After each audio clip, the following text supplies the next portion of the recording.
Good morning tout le monde et bienvenue dans un nouvel épisode. J'espère que tu vas bien, que tu as passé une bonne journée et que tu es prêt à apprendre quelque chose de nouveau parce qu'aujourd'hui j'ai 2 secrets essentiels pour toi sur Lightroom qui vont te faire gagner du temps, de l'argent, qui vont te faire éditer plus facilement. Si tu es prêt, on va éditer des photos de Polynésie, mais pour ça, il faut absolument qu'on se remette dans le contexte. Alors si tu es prêt, allez hop, c'est parti, repartons là-bas.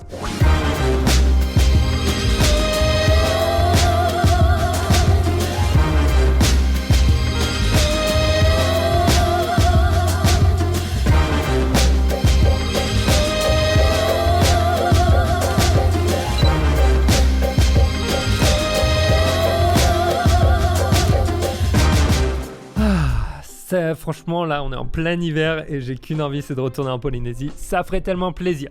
Alors, il y a 2 choses hyper importantes quand on édite ces photos. Je le dis tout le temps, c'est vraiment d'être capable de garder une ligne directrice créative qui est constante, c'est-à-dire qu'on puisse avoir un style et que ce style, il ne change pas sur chaque photo. Super important, et spécifiquement si tu vas livrer des photos à un client, tu veux être sûr que toute la série en fait elle est éditée de la même manière.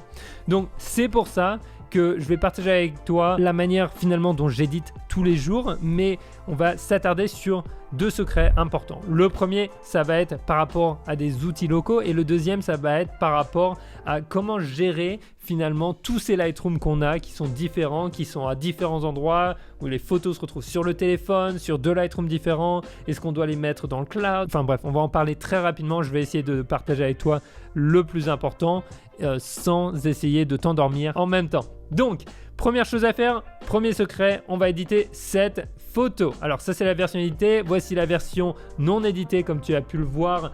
On était en Polynésie sur un bateau, j'étais avec le drone, c'était magnifique. Qu'est-ce qui est important quand je vais éditer cette photo? Pour moi, le plus important, ça va être de faire ressortir bien finalement cette dualité entre la lumière là et les ombres derrière. On avait des raies de lumière finalement qui passaient sur le côté et d'assombrir un petit peu mon ciel, de le rendre un petit peu plus finalement visuellement attractif parce que là, comme on peut le voir, il est un petit peu pas brûlé mais il est un peu délavé. Et j'ai un petit peu envie de rajouter un peu de contraste là-dedans. Et pour ça, je ne peux pas le faire sur toute l'image parce que ça va un petit peu tout détruire. Je vais être obligé de travailler que sur le ciel. Et c'est là que tu vas voir, il y a un outil qui est essentiel. Alors, avant qu'on fasse ça, il faut que je fasse mes ajustements globaux à l'image. Et très simplement, on va changer un petit peu la température pour la rendre un petit peu plus chaude. Voilà. Parce que c'était le lever du soleil. Et deuxièmement, on va appliquer un des nouveaux presets de 2021 que tu as pu voir, que j'ai publié récemment. Donc un de mes préférés qui va être Bryce 01, parce qu'on pourra avoir un ton un petit peu plus cinématique avec le 04C, mais je pense qu'on va commencer avec Bryce 01, on va augmenter un petit peu nous-mêmes les ombres. Voilà, et déjà là, on a une très bonne base pour commencer à éditer la photo. J'utilise les presets que j'ai créés et que j'ai mis à disposition sur mon site à la vente tous les jours. C'est pour ça que j'étais réticent à les partager parce que les gens qui les récupèrent se retrouvent avec un petit morceau finalement de mon style. Le pack cinématique marche très très bien pour des photos de nuit, pour des photos de rue, des tons très urbains. C'est vraiment un pack que j'ai créé quand je veux l'aspect vraiment très cinéma dans mes photos. Le pack classique est excellent pour sa versatilité et il va s'appliquer un petit peu à tout type finalement de photos, que ce soit de la photo de rue ou de la photo de paysage ou même des portraits avec les Tahiti et Tulum. Tu verras, ça va très très bien marcher. Si tu veux en voir plus, je te mets le lien dans la description, mais bon, j'ai pas trop envie d'en parler. Tout ce que je veux t'encourager à faire, c'est non pas d'acheter les miens nécessairement, c'est vraiment de créer les tiens et à chaque fois que tu aimes bien une manière dont tu édites, que tu l'enregistres. Alors, on va se faire un masque gradué sur le ciel et tu vas voir. Là, qu'est-ce qui va se passer? On va venir réduire l'exposition un petit peu pour récupérer notre ciel. Hop, à peu près comme ça.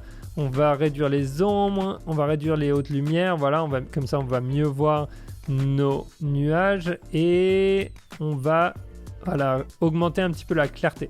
Maintenant, qu'est-ce qui se passe? Comme tu peux le voir, le problème, c'est que les montagnes aussi, elles se sont assombries. Le haut des montagnes s'est assombri et du coup, ça fait pas naturel, c'est pas normal, tu vois ce que je veux dire? Donc, qu'est-ce qu'on fait? Il y a cet outil secret, le masque de gamme qui a été introduit, je pense, l'année dernière dans Lightroom et c'est un outil qui est excellent pour justement éviter de venir retoucher des zones ou d'affecter des zones qu'on ne veut pas affecter dans une image. Donc, on peut avoir un masque de gamme sur la luminance et sur la couleur. Et apparemment, il y en a un qui est caché là qui s'appelle profondeur. On ne sait pas encore ce que c'est parce qu'il n'est pas dispo. On va prendre luminance et on va afficher le masque. Et tout de suite, on peut voir qu'à gauche, on a les ombres. À droite, on a les hautes lumières et on peut venir lui dire bah tiens, affecte pas mes hautes lumières, affecte que mes ombres. Et comme tu peux le voir, tout ce qui est en rouge est en train d'être affecté là.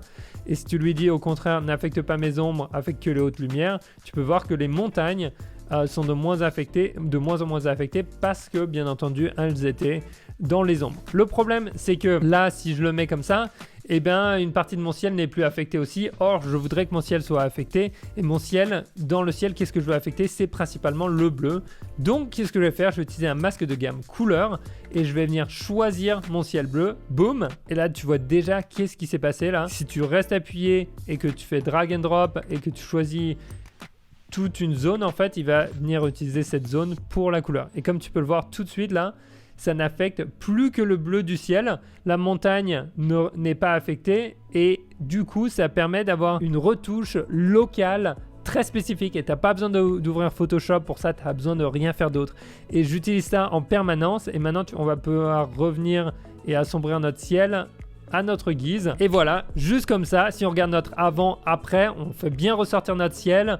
On a nos jolis tons, peut-être qu'on va augmenter un petit peu nos ombres là, tac, et la photo est beaucoup plus belle qu'au départ, on a quelque chose qui ressort bien. Alors, bien entendu, maintenant on va pouvoir retravailler et en faire d'autres si on veut. Si par exemple on veut assombrir un petit peu la partie basse de l'image, on peut s'amuser à retravailler comme ça, ou on peut assombrir un petit peu la gauche de l'image. Enfin bref, tu peux vraiment t'amuser avec. Et une chose que très peu de gens savent, c'est que tu peux sauvegarder cet effet en tant que preset. Donc tu as des presets pour tous les ajustements globaux, mais aussi tu en as pour les ajustements, pour tes pinceaux, pour tes gradients, etc. Donc si tu veux, tout à l'heure, moi j'ai créé celui-là qui s'appelle Assombrir le ciel bleu. Et boum, directement, il va revenir prendre en mémoire toutes ces modifications que j'ai fait. Donc tu fais enregistrer les paramètres actuels en tant que nouveaux paramètres définis. Et ensuite, l'effet, eh ben, tu viens le chercher. J'en ai aussi pour améliorer les yeux, pour améliorer la peau, etc. Et en 2 temps 3 mouvements, tu as édité tes photos. Tu es content parce que tu n'as pas besoin de te prendre le chou à réinventer la roue à chaque fois et c'est rapide. Maintenant, la grande question, c'est ok, c'est cool, j'ai ma photo, comment est-ce que je vais finalement la publier sur Instagram?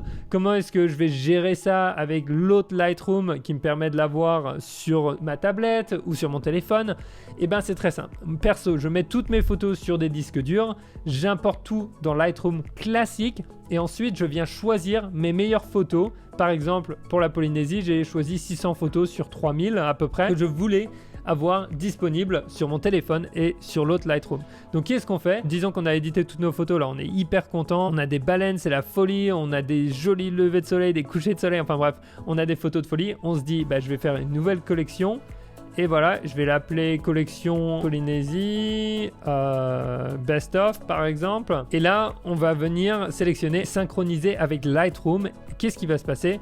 Tu vas voir la petite flèche, je te montre la version déjà faite, qui va s'afficher là et en fait il va synchroniser avec le cloud toutes ces photos et tu vas les retrouver dans notre Adobe Lightroom, donc Polynesia Synced. Voilà, on a toutes les photos là et on est trop content parce qu'on peut les voir et ensuite on peut les exporter et maintenant je les vois aussi sur mon téléphone. J'ai toutes mes photos de Polynésie qui ont été synchronisées ici et c'est hyper pratique parce que maintenant je peux les éditer sur la route, elles vont synchroniser avec la version desktop de Lightroom, mais aussi avec la version classique, Lightroom classique.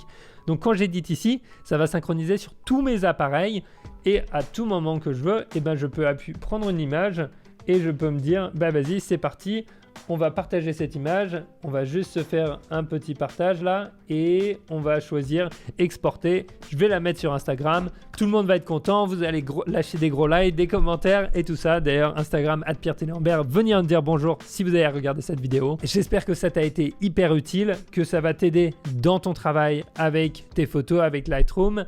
Et surtout, que tu vas continuer à get out there, go shoot, try something different, try something new, qui veut simplement dire va dehors, va shooter, essaie quelque chose de différent, essaie quelque chose de nouveau. Je te souhaite une bonne journée, je te vois dans le prochain épisode. Ciao!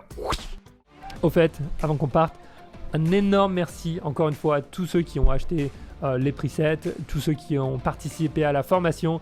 J'ai beaucoup de retours, je sais que ça vous aide, mais ça m'aide aussi et je tiens à exprimer ma gratitude envers toi parce que je sais que c'est du temps que tu prends sur d'autres choses que tu pourrais faire pour regarder les vidéos et ça veut dire beaucoup. Donc merci encore, je te vois dans le prochain épisode. Ciao!